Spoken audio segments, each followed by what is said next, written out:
I wanted a chance to get out of the studio and bring you guys into the post-production room where I do all my work from, the magic happens, just to show you what the step-by-step process of post-production is, or at least my post-production. My name is Leef Parks. Let's get started. So post-production for me starts with getting the images off my camera onto my computer. And since I don't like to put anything on my computer as far as filling up the storage, I use an external hard drive. I use a Google Drive, which is about 18 terabytes. You don't have to get one so big. You can easily go with 4 TBs and be perfectly fine if you're doing one or the other. I really only do that much because I do photo and video and it takes up a lot of space. Once I get those images into that folder, it's now time to create proofs. I use the Adobe suite for pretty much all my work. I use Lightroom to make proofs, and I use Photoshop, but we'll get into that in just a little bit. So the first step is uploading any photos that I have. Making proofs is super easy, and I think it's really important to watermark any raw photos that you're sending to your client. So it's the first thing that I do. I upload my photos up into Lightroom.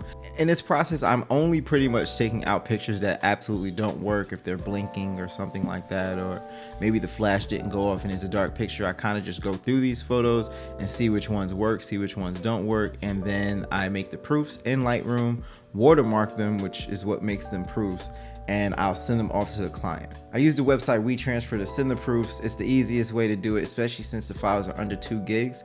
It's a great way to send those images quick without taking up any storage on your side. After I send off the proofs, I wait for the client to send them back to me, which selects they want, and that is all pre-discussed before we even get into the post-production. During pre-production, we talk about how many edits they're gonna receive and things of that nature. So they'll send me back exactly the ones they want edited, and then I'll bring those photos back into Lightroom, just those, to begin the editing process. Once the images are selected, I do a little bit of color correcting for the photos before I bring them into Photoshop. Color correction, nothing too crazy, just to kind of get the photo at a good balance, neutral status quo. After that, I send the photos to Photoshop for retouching.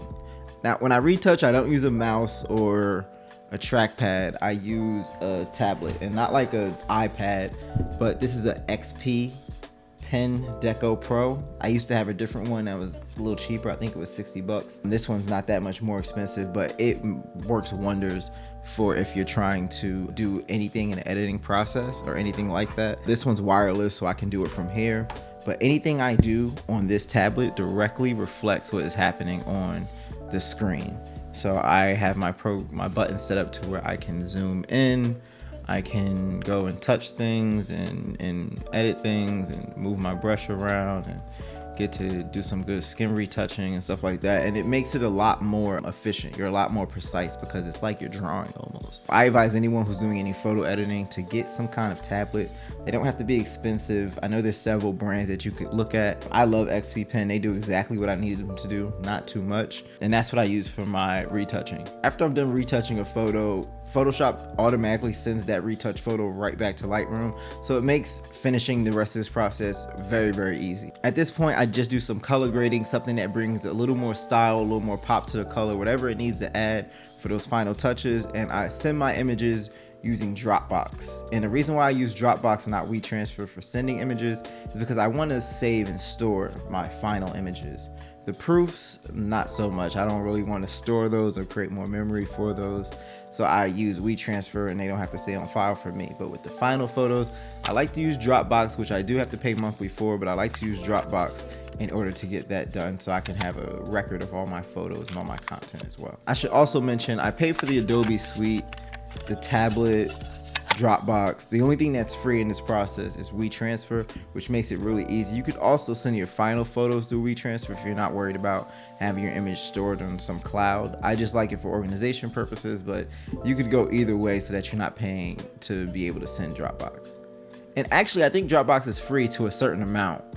I think to like 2 gigs, but I'm well past 2 gigs. And that's it. Then it's on to the next shoot. I know there's tons of ways to go into post-production and everyone has their methods. In fact, I'd love to know what you guys do. If you could leave it in the comments, drop it in the comments below. Let me know what you guys do or what you guys get into for post-production. Maybe some tips and tricks that I don't know, or websites or software or hardware that I could use myself. I'd love to know what you guys do for your post-production. And oh, before I forget, the sign.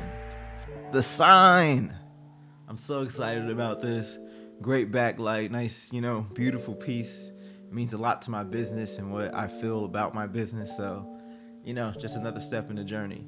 So, if you like this video, found it helpful, funny, positive in any type of way, want to follow my journey a little more, hit subscribe, leave a like, leave a comment. I'd love to hear from you. If you found this video negative in any way, stick around. I may post something you like. Who knows?